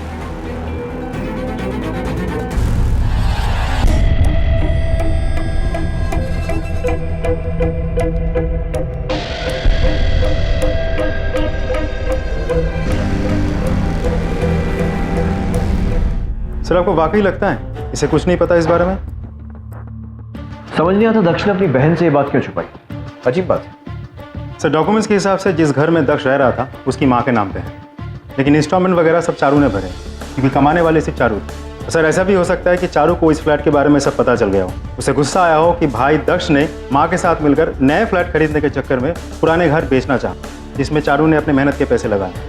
उसे गुस्सा आया हो, उसने दक्ष को मार दिया। और सर ऐसा भी हो सकता है कि अशोक खुद इन्वॉल्व हो, दो घर एक साथ चला के वो शायद फ्रस्ट्रेट हो गया हो, तो चारू और अशोक दोनों ने मिलकर भाई दक्ष को मार दिया हो। या ये भी हो सकता है कि दक्ष खुद गायब हो गया और दोनों को या फिर किसी एक को फंसाने की कोशिश कर रहा हो। पुलिस के सामने संभावनाएं अनेक थीं, लेकिन सबूत एक भी नहीं। लता की रहस्यमय हत्या के बाद सबसे बड़ा संदिग्ध रमेश खुद मृत पाया गया था, और यहां दक्ष के मामले में ना तो कोई संदिग्ध था और ना ही कोई आरोपी। क्या ये सारी हत्याएं जुड़ी हुई थी? क्या जायदाद के लिए खुद चारू और अशोक ने दक्ष की जान ली थी? सबूतों के अभाव में अचानक एक ऐसी घटना घटी जो इस केस में एक नया मोड़ ले आई।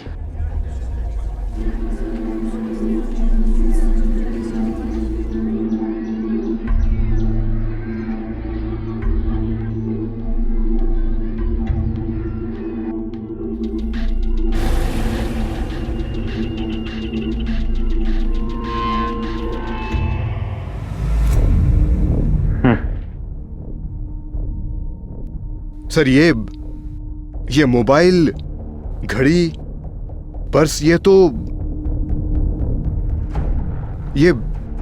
दक्ष का ही है सर। एक बार बॉडी भी देख लो, शनाख्त जरूरी है। चारू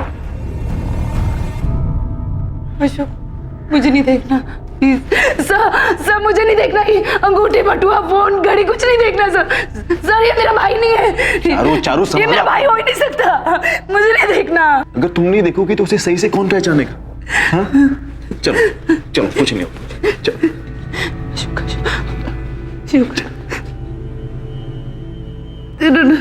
नहीं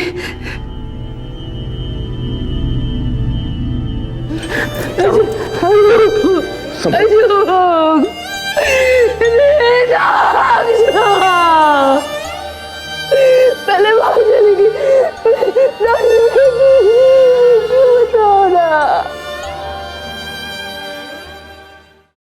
दक्ष के नए घर के बारे में आपको पता है, और ये बात आपने पहले क्यों नहीं बताई? क्योंकि मैं नहीं चाहती थी कि आप अशोक पर भी शक करें। मैं अशोक को नहीं खोना चाहती थी सर।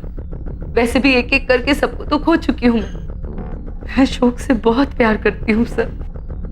मैंने सपने में भी नहीं सोचा था कि अशोक दक्ष को नुकसान पहुंचा सकता है। लेकिन क्या? उस दिन तू शक्ल देखी आईने में, चूना लगा रहा है हमको, अपने ही घर वालों को। क्या गलत किया मैंने? मैं अपना घर खरीद नहीं सकता क्या? एक क्या तो 10 घर खरीद। तुम पैसे कहां से लाए? कहां से का क्या मतलब है? ये घर बेच के लाऊंगा और कहां से लाऊंगा? सुना तुमने? पाई पाई जोड़ के घर बनाया तुमने। ये महाश ऐसे ही मुफ्त में बेच के मुनाफा कमाएगा। अशोक एक मिनट, एक बात तो कान खोल के सुन ले। ये घर मेरी बीवी का है, चारू का, और उसके बाद मेरा, यानी कि उसके पति का। कैसा पति है? हाँ? अगर इतना ही दम है तो अपनी पहली बीवी को छोड़ गया ना? है दम? नहीं है ना? अशोक रखने दो। तू अगर अपनी 2 बीवियों का खर्चा उठा रहा है तो इसमें मेरी क्या गलती है? और वैसे भी तेरी शादी जो है ना वो गैर कानूनी है, बुज़दिल कहीं के। दक्ष बेटा, अशोक पागल हो गए हो क्या? क्या सर? वो झूठ बोल रही है सर। मेरा मतलब है कहां सुनी हुई थी, सच है ये। लेकिन वो इसलिए क्योंकि मैं दक्ष को समझा रहा था कि उसे अपने पैरों पे खड़े होना चाहिए। उसे गुस्सा आ गया और वो कुछ भी अनाप शनाप बकने लगा। हमेशा यही होता है सर। देख दक्ष, गुस्सा होने की जरूरत नहीं है, शांति से सोच। आखिर तुझे भी समझना चाहिए, चारू कब तक अकेले सब कुछ संभालेगी? हाँ, ज्यादा भाषण देने की जरूरत नहीं है। इतना ही तो खुद की लाइफ संभालना। मर मर के दो बीवी के खर्चे उठा रहा है ना। दक्ष, कैसी बातें कर रहे हो? क्या गलत कह रहा हूँ माँ मैं? क्या गलत कह रहा हूँ? अगर इतनी हिम्मत है तो अपनी पहली बीवी को छोड़ के आना। नहीं कर सकता ना? है ही ऐसा आदमी बुज़दिल कहेगा। अशोक, पागल हो गए हो क्या? ठीक तो है बेटा? झगड़े का कारण जो भी हो, नतीजा एक ही है कि तूने गुस्से के चलते दक्ष को मार दिया। इस झगड़े की वजह से सर ऐसे झगड़े उस घर में रोज होते हैं। इसके लिए मैं उसकी जान थोड़ी लूंगा। और रमेश, उसने तो चारू को धमकाया था, गुस्सा भी बहुत आया होगा तुझे, और रमेश को मार दिया। रमेश पागल आदमी था और इस धमकी के लिए मैं उसका खून थोड़ी करूंगा। वैसे भी उससे बड़ी वजह तो दक्ष और चारू के पास थी उसे मारने की। कौन सी वजह? वही जो तूने पहले बताई थी कि रमेश का मानना था कि चारू का किसी और के साथ संबंध है। हाँ, अरे उसका चक्कर चल रहा किसी के साथ, समझना। मैंने आप लोगों को पूरा सच नहीं बताया सर। उसने मुझे इसके अलावा और भी कुछ बताया था। अशोक, सोनू मेरा बेटा नहीं है। क्या?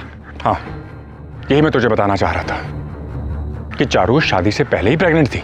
मुझे तो बाद में पता चला, उसकी माँ और भाई को पहले ही पता था। ये लोग बदतमीज हैं और जलील हैं, इसलिए मैं ये शादी जो है ये तोड़नी चाह रहा था। क्योंकि जैसे मैं कुछ कहता तो सच बाहर आ जाता। इन्होंने मुझ पर झूठा इल्जाम लगा कि मुझे जबरदस्ती अंदर करवा दिया। कहते हैं कि मैं उसके साथ जबरदस्ती करता हूँ। बुज़दिल था वो, अपनी जिम्मेदारियों से भाग रहा था। भगोड़ा।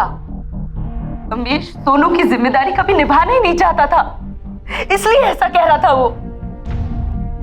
सोनू रमेश का ही बेटा है और किसका हो सकता है? आप ये सब छोड़कर दक्ष के साथ जिसने भी ये सब, मेरा मतलब है दक्ष को जिसने भी मारा है, आप उसे ढूंढ निकालिए प्लीज। इन सब चीजों के बीच हम दोनों की जिंदगी तो जैसे रुक ही गई है। इसलिए प्लीज सर, आप जल्द से जल्द माँ के, दक्ष के कातिल को ढूंढ निकालिए प्लीज, ढूंढ निकालिए प्लीज।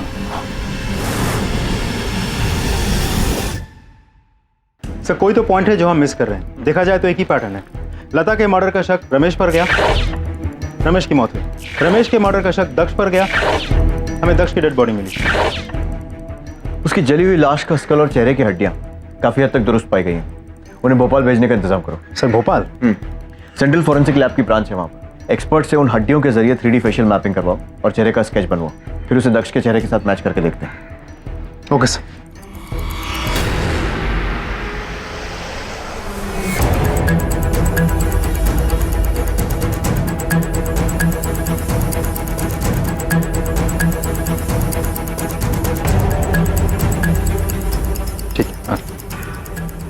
सर, कंप्लीट हो गया सर। चलो।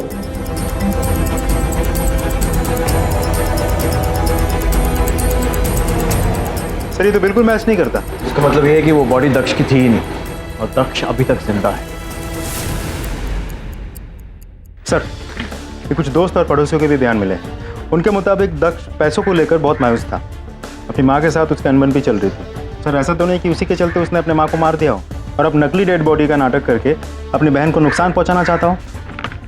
गुप्ता, अगर ये एंगल सही होता तो नकली डेड बॉडी हमें चारू के मर्डर के बाद ही मिलती, ताकि इन्वेस्टिगेशन बंद हो जाए और दक्ष भी बच जाए। Right sir. क्या सोच रहे हैं सर? सोच रहा हूँ कि कहीं चारू ही तो अपने भाई के साथ मिलकर ये सब नहीं कर रही। खैर, चारू इन सब में इन्वॉल्व हो या ना हो, उसकी जान को शायद खतरा हो सकता है। Okay sir. क्या दक्ष जिंदा है? मैंने कहा था सोनू से कि दक्ष मामा जिंदा है, सबसे कहा था, किसी ने विश्वास ही नहीं किया। इसका मतलब दक्ष ने खुद अपनी मौत का नाटक रचा। लेकिन क्यों? पैसे के लिए, प्रॉपर्टी के लिए, और आपको भी थोड़ा सावधान रहना होगा। मुझे नहीं सर, मुझे थोड़ी। सर, आप कह रहे हैं कि दक्ष ने ये सब किया, क्यों किया मैं नहीं जानती, लेकिन वो मुझे और सोनू को नहीं सर, कभी नहीं सर। वो हम दोनों को कभी नुकसान पहुंचा ही नहीं सकता। भाई है मेरा, सोनू भांजा है उसका। सर, आप नहीं जानते वो सोनू से कितना प्यार करता है। सर, आप प्लीज उसे ढूंढ निकालिए बस। सर वो इंदौर में है या कहीं और, कुछ पता चला आपको? पता चल जाएगा बहुत जल्द। चारू को पूरा विश्वास था कि उसका अपना भाई दक्ष उसे और सोनू को कतई नुकसान नहीं पहुंचाएगा, लेकिन इसके बावजूद पुलिस ने चारू की सुरक्षा के लिए उस पर नजर रखवाई। दूसरी तरफ लता और रमेश की हत्याओं से जुड़ी जांच जारी रही, लेकिन दुर्भाग्यवश पुलिस को कोई सफलता नहीं मिली। महीने बीत गए और मामला जैसे गतिहीन बनकर थम सा गया। और इधर चारू अशोक के प्यार और सहारे की उम्मीद में तरसती रही। वो अपनी जिंदगी के टुकड़ों को समेटना चाहती थी, उन्हें जोड़कर सुकून से जीना चाहती थी। चारू का सारा ध्यान अपने मानसिक रूप से विकलांग बेटे सोनू पर था। केस आखिर बंद होने की कगार पर पहुंच गया और तभी अचानक एक अनपेक्षित घटना घटी। हेलो। हाँ साहब, राधा नगर से बात कर रहा हूँ। जी साहब, हमारे पड़ोस के घर में झगड़ा चालू है साहब। 3-4 बार तो चीखने चिल्लाने की आवाज आई। ओके, हम आते हैं।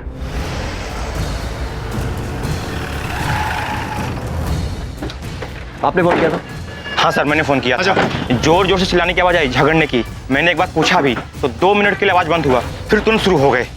किसी को जाते हुए देखा या अंदर जाते हुए, बाहर जाते हुए? नहीं सर, किसी को नहीं। ये देखिए खून के धब्बे।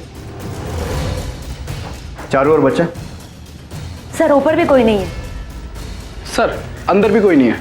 सर लगता है जबरदस्ती बाहर लेके गया होगा। एक काम करो, कंट्रोल रूम में रेडियो करो, एरिया के 5 किलोमीटर के रेडियस में नाकाबंदी करो, आसपास के इलाके में सर्च टीम डिप्लॉय करो। ज्यादा दूर नहीं गए होंगे।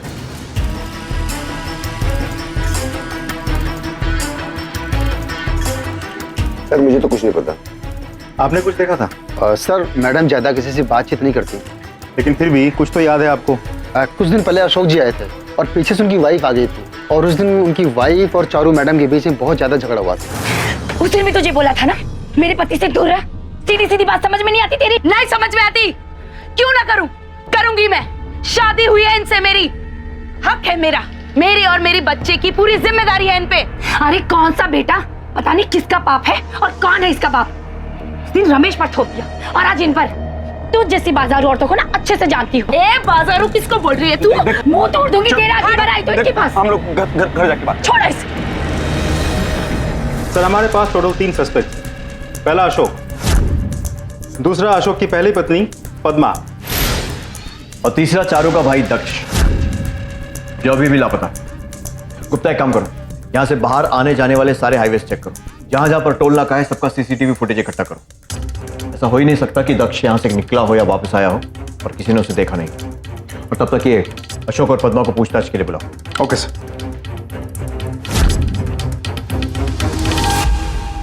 सर मुझे कुछ नहीं पता सर। मैं सच कह रहा हूं सर। देख, अगर पता चला ना कि तूने कुछ भी छुपाया है, घसीट कर उल्टा लटका कर उगलवाऊंगा। बोल। मैं सच कह रहा हूं सर, मुझे कुछ नहीं पता सर। रमेश सही कह रहा था सर। अरे उसका चक्कर चल रहा है किसी के साथ, समझना। चारू का कहीं और चक्कर चल रहा है सर। फिर यही बात थी तो हमसे छुपाई क्यों? क्योंकि सर तब तक भी मैं चारू के साथ ही रहना चाहता था सर। मैं 16 साल का था तब से उससे प्यार करता हूँ। कभी सोचा नहीं था कि उससे शादी कर पाऊंगा। हमारी शादी को टूटते नहीं देखना चाहता था सर, लेकिन अब वो खुद ही चली गई। और उसके लिए भी लोग मुझी पे उंगली उठा रहे सर। मैं क्यों सबकी गालियां खाऊं सर? सभी को पता चले कि सच क्या है सर। कौन सा सच? सर हम दोनों में रोज झगड़े हुआ करते। चारू कहती थी कि मैं उसे टाइम नहीं दे पा, लेकिन सच तो यह है कि उसी के पास मेरे टाइम नहीं होता था। रोज उससे मिलने चली जाती थी यार के पास, बेचारे सोनू को अपनी माँ के पास छोड़ के, और सारे मजे करने के बाद जब वापस आती थी तो मुझे ही गालियां देती। सर मैं ये सब बर्दाश्त नहीं कर पा रहा। मेरा दिमाग घूम रहा था सर। मैं पागल हो रहा था कि क्या हो रहा है मेरे साथ सर। ड्रामा क्यों कर रहा है? सच ये है कि बच्चा संभाला नहीं जा रहा था तुझसे, खासकर इसलिए क्योंकि वो तेरा बच्चा नहीं था, है ना? एक बात बता, तूने ही कहा था ना कि चारू से तेरे संबंध रमेश से शादी होने से पहले से थे, तो बच्चा तेरा भी तो हो सकता है। नहीं सर, ये नहीं हो सकता, क्योंकि हम लोग कभी उस हद तक गए नहीं सर। वो छूने ही कहाँ देती थी, ना शादी के पहले और ना शादी के बाद। अशोक झूठ मत बोल। झूठ नहीं बोल रहा सर। आपको चाहिए तो वो टेस्ट करवा लो सर, डीएनए। अब डीएनए टेस्ट की बात कर रहा है? हाँ, तब जब बच्चा गायब हो गया। बहुत शातिर है। कमीनी गायब होने के बाद भी पीछा नहीं छोड़ी। सर, आप हम पर क्यों शक कर रहे हैं? मेरे और मेरे पति का कुछ भी लेना देना नहीं उस गिरी हुई औरत से। सर, आप जानते नहीं हैं, वो बहुत चालाक औरत है। अरे जानबूझकर गायब हुई है ताकि मुझे और मेरे पति को फंसा सके। सर, दरअसल बात यह है कि अशोक उससे और उस फालतू की शादी से छुटकारा पाना चाहता था। बस इसीलिए बदला ले रही है वो, क्योंकि अशोक उसके चंगुल से निकलकर मेरे पास वापस आ गया था। मेरे पास बच गई, वरना मेरे हाथ आती ना तो उसकी गर्दन पर उड़कर रख देती। मुझे नहीं लगता कि इन दोनों का लेना देना है चारू के गायब होने से। नहीं है सर, क्योंकि जब मैंने उसके घर के आसपास जाके पूछताछ की तो पता चला कि किसी ने भी वारदात वाले दिन उन दोनों को घर से निकलते हुए या घर को लौटते हुए नहीं देखा। मतलब वो दोनों घर पे ही थे। मतलब अब रह गया दक्ष।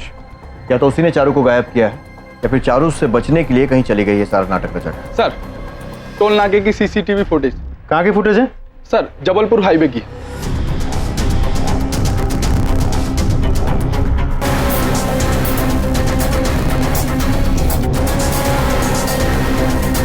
इसका मतलब चारू दक्ष से बचने के लिए खुद कहीं भाग गई थी। एक काम करो, गाड़ी की नंबर प्लेट पर जूम करो, नंबर नोट करो और पता लगाओ। Okay sir. हाँ सर, इस औरत ने गाड़ी बुक तो की थी और एक लड़का भी था इसके साथ में। तुम्हें याद है कुछ सफर के दौरान क्या हो रहा था? सर, कुछ खास नहीं, बस लड़का तो सोया हुआ था और ये औरत काफ़ी प्रॉब्लम में लग रही थी, कुछ डरी हुई थी। कहाँ छोड़ा था? पूरा एड्रेस? सर एग्जैक्टली तो याद नहीं है, लेकिन इसने कहीं मेन रोड पे गाड़ी रुकवाई और फिर कहीं अंदर चली गई। कौन से एरिया में छोड़ा था? विजयनगर चौक, जबलपुर। विजयनगर चौक, जबलपुर।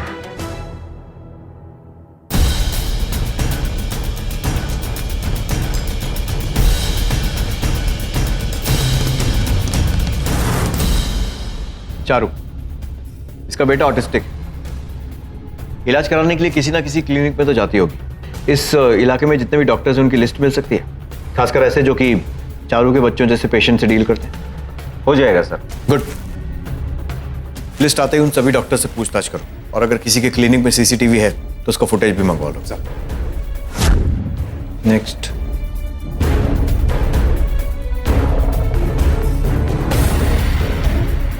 बॉस,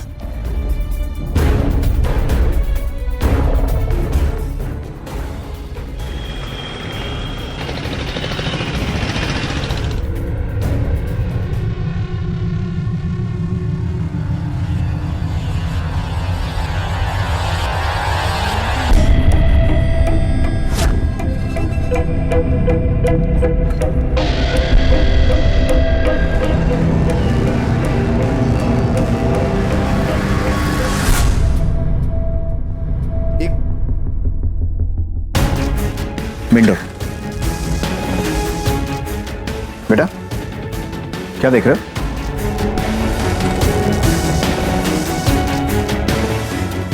सोनू रमेश का ही बेटा है। सोनू मेरा बेटा नहीं है। चारू शादी से पहले ही प्रेग्नेंट थी। आपको चाहिए तो वो टेस्ट करवा लो सर, डीएनए।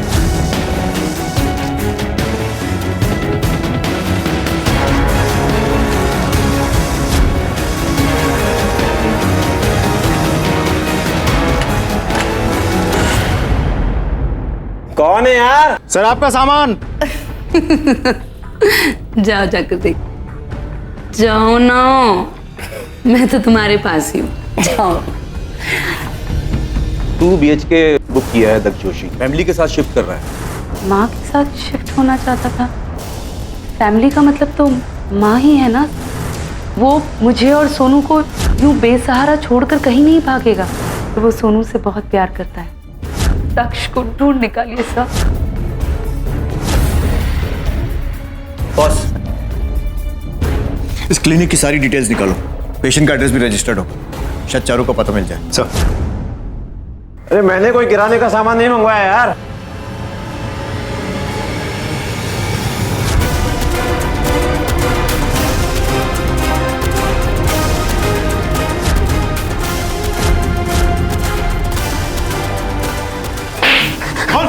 तू नहीं मारा ना रमेश को? हाँ? हाँ सर, मैं नहीं मारा, लेकिन मैं नहीं मारना चाहता था सर। जो मारना पड़ा क्योंकि उसने धमकी दी थी। क्या धमकी दी थी? यही कि वो चारू दीदी के किसी के साथ नाजायज संबंध होने की बात दुनिया को बता देगा, और अगर ये बात सामने आती तो किसी न किसी को पता चल ही जाता कि वो इंसान मैं ही हूं। और अगर ऐसा होता तो मैं और चारू दीदी अलग हो जाते, और ये मैं होने नहीं दे सकता था सर। हाँ, मैंने ही दक्ष की मदद की थी माँ को रास्ते से हटाने में। अरे घर बनाया मैंने, और हमें पैसे देने से इनकार कर रही थी। मेरी अपनी माँ धमकाने लगी थी, दुनिया को बताना चाहती थी हमारे रिश्ते के बारे में। यही कि तुम्हारे अपने सगे भाई के साथ संबंध थे। मैं और दक्ष एक दूसरे से प्यार करते हैं, सच्चा प्यार। ये हमारी बदकिस्मती है कि हमें ये सब दुनिया से छुपा कर करना पड़ता है, लेकिन उससे कुछ बदलता नहीं है। अरे सगा भाई हुआ तो क्या हुआ, जितना प्यार उसने मुझे दिया है ना, मेरे किसी भी पति ने नहीं दिया आज तक। अरे वो तो अचानक माँ ने उस दिन देख लिया, वरना सब कुछ ठीक होता। चारू कहाँ है? शायद ऊपर होगी।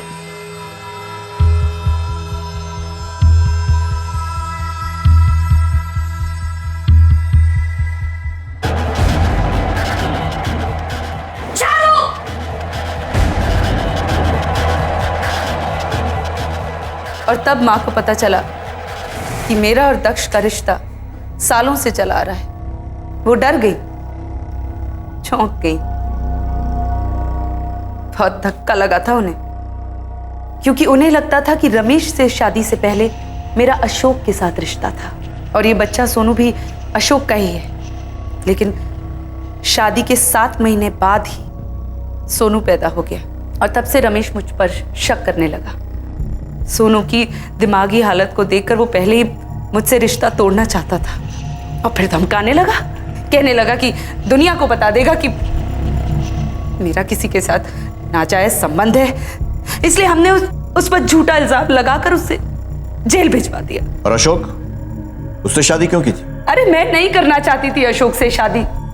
रमेश से तलाक के बाद मैं फिर दक्ष के पास चली गई। हमें खूब आजादी मिली, हमारा रिश्ता भी मजबूत होता चला जा रहा था। लेकिन फिर माँ ने अचानक उस दिन देख लिया और जिद कर बैठी कि अशोक से शादी कर लो। घिन आती है मुझे जब भी वो मुझे छूने की कोशिश करता था, क्योंकि मैं सिर्फ एक की हो सकती हूँ, और वो है दक्ष। मैंने आज तक सिर्फ चारू दीदी से प्यार किया है। उन्होंने मुझे बचपन से पाल पोस कर बड़ा किया है, मेरी हर ख्वाहिश पूरी की है, मुझे दुनिया की हर चीज दी है, यहां तक कि खुद को भी। शायद कोई नहीं समझ सकता कि हम एक दूसरे से कितना प्यार करते हैं। कोई समझ पाएगा भी नहीं। अपने ही सगे भाई से संबंध, और उसे छुपाने के लिए अपनी मां का कत्ल। शर्म आनी चाहिए तुम्हें। आजकल की इस बेदिल बेरहम दो मुही दुनिया में परिवार और पारिवारिक रिश्तों का महत्व बढ़ गया है। इन्हीं से हम सच्चे प्यार और सहारे की उम्मीद रखते हैं। लेकिन दक्ष और चारू का रिश्ता ना तो सभ्य था और ना ही स्वाभाविक। आखिर अब चारू और दक्ष को अपनी सारी जिंदगी जेल की सलाखों के पीछे बितानी पड़ेगी। लेकिन सजा सिर्फ उन्हें ही नहीं, बेचारे सोनू को भी मिलेगी, जो अब इस दुनिया में बेसहारा और यतीम बनकर रह गया है। प्रकृति के नियमों का पालन और आदर जरूरी है, क्योंकि जब इन्हें नजरअंदाज किया जाता है तब अपराध पैदा होता है, और अन्याय होता है सोनू जैसे मासूमों के साथ। इसी विचार के साथ अब मैं अनूप सोनी आपसे विदा लेता हूं। फिर मुलाकात होगी अगले एपिसोड में जुर्म की एक और कहानी के साथ। तब तक अपना और अपने परिवार का ख्याल रखें और देखते रहें क्राइम पेट्रोल डायल 100। सबक एक को सीख हम सबको। जय हिंद। क्राइम पेट्रोल के और भी दिलचस्प कहानी देखने के लिए हमारे चैनल को सब्सक्राइब करें और बेल आइकॉन दबाना न भूलें।